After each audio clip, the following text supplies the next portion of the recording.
겨우 이 옛날부터 좀 심해요. 기가 약한 사람도 못 들어가요. 웬만해서는 아무도 찾지 않는다는 산. 여기에 있었어요? 길이가 얼마나 되는가요? 얼마 안 해요. 얼마 달지 좀 붙어 있을 거. 마른 낙엽 사이로 모습을 드러낸 그것은 사람이 끄였습니다.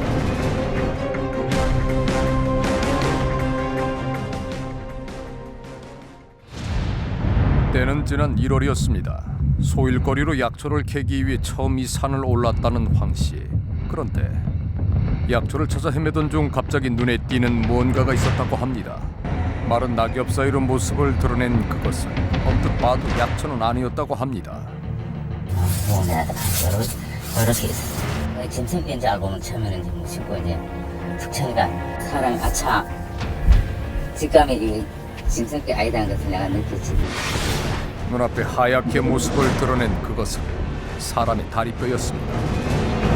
다음으로 황씨 신고를 받고 경찰들이 현장으로 출동을 했습니다. 다리뼈가 발견된 곳부터 시작을 해서 산 일대를 샅샅이 수색하던 그때 예상치 못한 일이 일어났습니다. 시작하자마자 얼마 안 돼가지고 이제 거기서부터 그 뼈의 일부분이 발견되기 시작했어요. 처음 다리뼈가 발견된 장소의 반대편 숲속에서 또 다른 뼈들이 발견이 된 겁니다. 다리뼈와 팔뼈 그리고 골반뼈였습니다.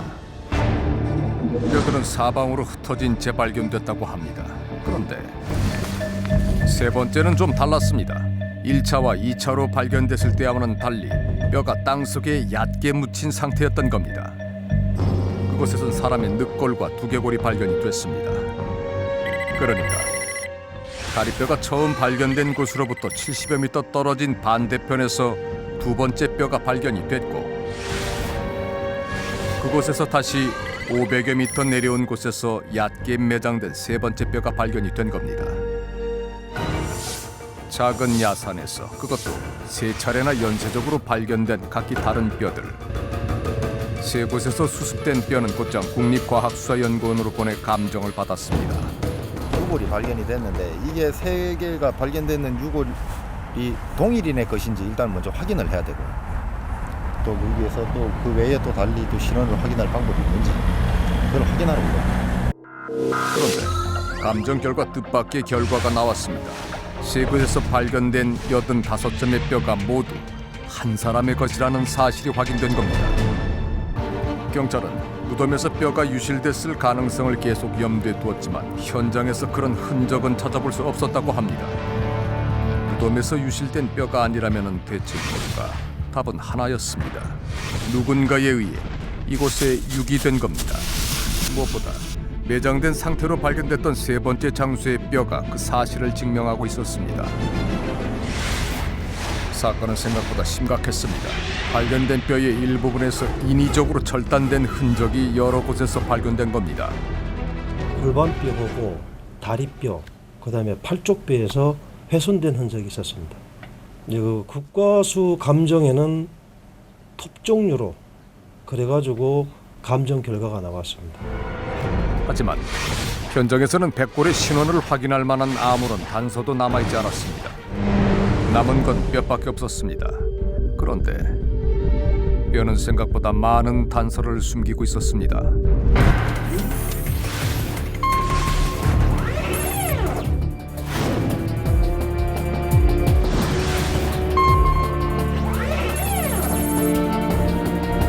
두개골에서는 무엇을 알 수 있을까?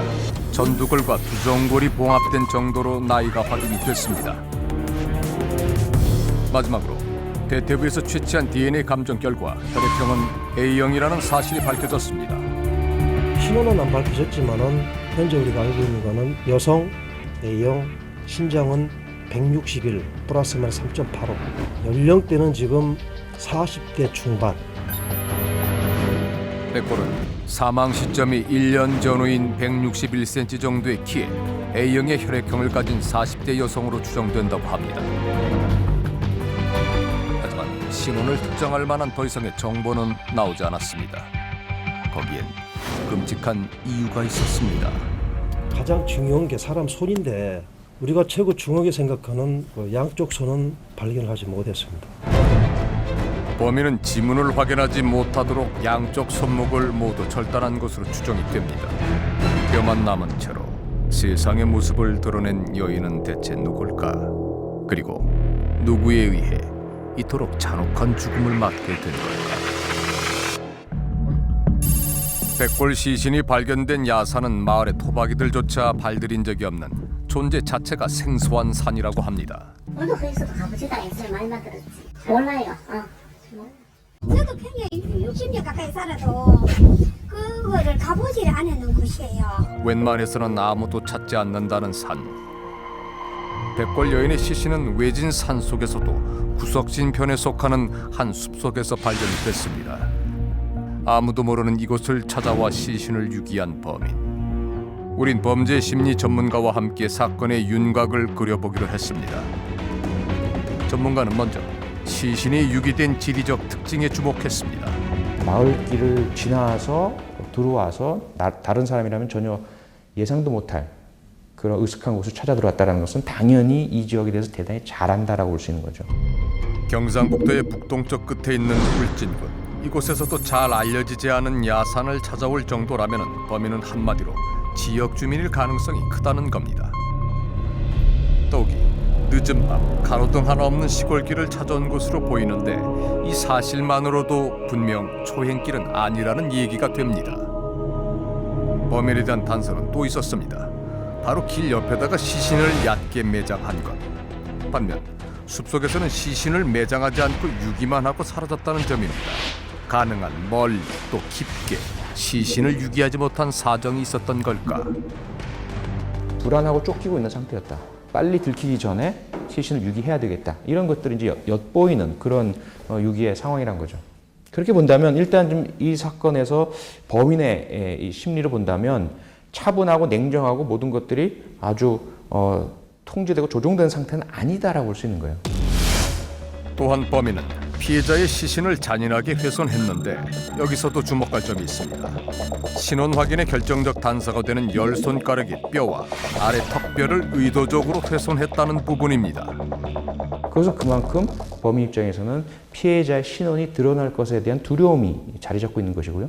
그건 피해자와 범인 간의 관계가 대단히 가깝고 밀접한 사이일 것이다.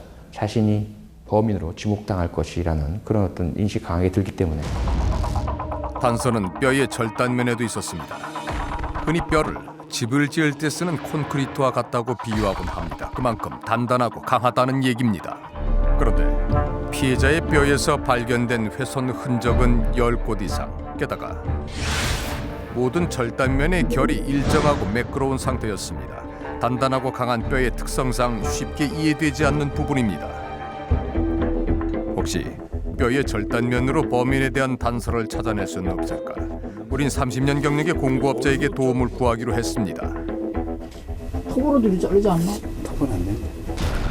먼저 주변에서 흔히 볼 수 있는 쇠톱으로 나무를 잘라보기로 했습니다.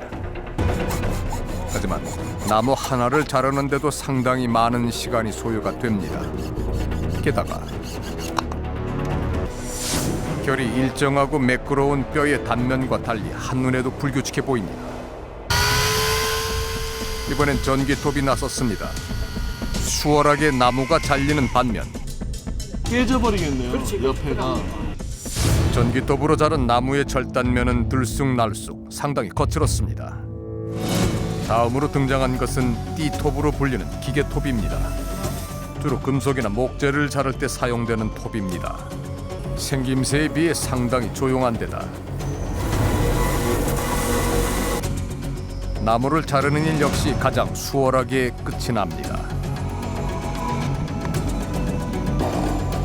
마지막으로 확인한 절단면 역시 일정하고 매끄러운 결이 뼈의 절단면과 상당히 비슷해 보입니다. 근데 일반인들은 이거 안 가지고 있을 거 아니에요? 보통 사람들은. 일반인들은 안 가지고 있지. 공장이라 이런 데 쓰지. 이거는 공사판에도 인간한테 있거든. 많단 말이야. 앞서 범인은 이 지역 주민일 가능성이 높다고 했습니다. 우린 먼저 마을 주변에 톱이 쓰일 만한 공사 현장이 있는지 수소문하기 시작했습니다. 그러던 중 뜻밖의 정보를 얻게 됐습니다. 공사를 그 전에 했거든요. 거기에. 근데 그 어디는 모르겠지만 공사했다 이거 그지? 어디 공사예요? 그 농단지 거기에. 농공단지. 거기가 사고 지역과 가깝나요? 농공단지가? 농단지 사무지가 가깝지. 응, 가깝지. 마을에서 유일한 공사 현장이 그것도 백골이 발견된 야산 근처에 있다는 겁니다. 그런데 무슨 일인지 도착한 현장에는 황량한 벌판뿐입니다. 기공식까지 다 했습니다. 기공식하고 공사가 중지가 됐거든요. 그래가지고 그 사업이 잘 안 되는지 대표자가 뭐 없었는지 어찌인지 모르는데 그들을 추적할 만한 단서는 더 이상 없었습니다. 좀처럼 속을 드러내지 않고 있는 사건의 실체. 이 사건의 핵심은 실종자 또는 이 피해자의 신원 확인입니다. 피해자가 누군지만 알면 피해자와 가까이 있었고 사건 발생 직전에 함께 있었던 사람이 범인일 가능성이 대단히 높은 거죠. 경찰 또한 마을에서 사라진 여성은 없었는지 수사력을 집중했습니다. 최초 발견된 주변 팽예읍이기 때문에 그 주변부터 일단 그 세대원에 대해 가지고는 전부 다 수사를 다 끝냈습니다. 경상도와 강원도 일대까지 여성 실종자를 상대로 DNA를 대조해 봤지만 피해자의 DNA와 일치하는 실종자는 없었습니다. 잔혹한 죽음의 진실은 이대로 묻히고 마는 걸까? 더 이상 여인에 대해 알 길이 없던 그때 사건 현장에서 뜻밖의 단서가 발견이 됐습니다. 여인의 뼈가 묻혀있던 1차 현장에서 뼈 수색을 하던 도중 특이한 모양의 물체가 발견이 됐다는 겁니다. 처음엔 그것이 무엇인지 어디에 쓰이는 건지 아무도 몰랐다고 합니다. 그 피부 조직과 같이 있었어요. 처음에 우리가 그 뭔지를 몰랐었는데 3.3cm 길이의 깎인 흔적이 있는 나뭇결 무늬의 물체. 두개골 옆에서 발견된 그것은 다름 아닌 코 성형 수술에 쓰이는 포형물이었습니다. 피해자의 신원을 확인할 수 있는 단서가 드디어 발견이 된 겁니다. 코 성형 수술을 받았던 여인. 발견된 포형물에 대해 좀 더 알아보기로 했습니다. 첫째 가장 흔히 사용되는 게 실리콘. 대략 국내 성형 시장에서는 뭐 80% 90% 사용하고 있고요. 그리고 그 다음이 이제 고어텍스. 그렇다면 여인의 코 성형에 쓰인 포형물은 뭘까? 그 상품명으로는 EPTFE라고 하는데요. 흔한 이제 상품명으로 고어텍스라고 하는 겁니다. 미국에서 수입되고 있다는 고어텍스 포형물이었습니다. 그런데 실리콘에 비해 모양을 내기가 어렵다는 단점이 있어 약 10년 전 수입이 중단이 됐고 그 후론 유통되지도 않고 있다는 겁니다. 그 말은 즉 여인이 성형 수술을 한 지 적어도 10년은 지났다는 얘기가 됩니다. 포형물에서 여인을 찾을 만한 또 다른 단서는 없을까? 우린 먼저 코 포형물의 특징부터 알아보기로 했습니다. 그런데 포형물을 본 의사들이 하나같이 고개를 갸웃거렸습니다. 일반적인 것 치고는 좀 짧아요. 이게 좀 이거보다 더 긴데. 길이가 좀 짧죠. 이게 보통은 요 속눈썹 위치부터 코끝 약간 위에까지 여기서부터 요만큼 들어가기 때문에 대개 고어텍스 길이가 한 4.5cm에서 길면 5cm 정도가 들어가게 돼요. 여인의 포형물이 평균적인 길이보다 너무 짧다는 지적이었습니다. 게다가 네네네. 아까도 말씀드린 약간 코끝 부분은 약간 이렇게 줄으면서 이렇게 들어가는 경우가 많거든요. 끝을 얇게 처리하는 일반적인 형태와는 달리 여인의 포형물은 한눈에 봐도 끝이 뭉툭하게 처리됐습니다. 이 두툼한 포형물은 코의 어느 부분으로 들어가는 걸까? 포형물의 끝에서 발견된 나일론실의 매듭에 이 질문에 대한 답이 숨겨져 있었습니다. 실이 메어진 부분이 코의 팁이 됩니다. 코의 정점이 됩니다. 코끝의 정점이 되는데 그게 아마 여기 이 부분에서 실이 이렇게 메어져 있었을 겁니다. 그러니까 성형 전 여인의 코는 포형물의 길이와 같은 3.3cm였다는 겁니다. 3.3cm의 짧은 길이에 5mm의 두툼한 두께 그리고 뭉툭한 끝. 포형물의 이런 특징만으로 성형 후 여인의 얼굴을 추정할 수 있을까? 길이가 33mm 정도로 짧다고 봤을 때는 이 사람은 상당히 좀 코가 짧고 좀 콧구멍이 드러나 보이는 그런 사람이었으리라 생각이 됩니다. 성형 전 여인의 코 모양은 낮고 짧은 데다 콧구멍이 보이는 들창구였을 거라고 전문가들은 입을 모아 말했습니다. 포용물이 코끝부터 시작해 콧대까지 들어간 것으로 보이는데 그 길이가 3.3cm밖에 되지 않았다는 것이 그 근거였습니다. 또한 수술에 쓰인 포용물 자체가 짧기 때문에 수술 후에도 여인의 코는 그다지 길어지지 않았고 오히려 뭉툭하게 깎은 포용물 탓에 코끝이 뭉툭해졌을 거라고 추측했습니다. 수술 후에도 여전히 짧고 뭉툭한 코를 가졌을 것이다. 이것이 포용물이 준 단서였습니다.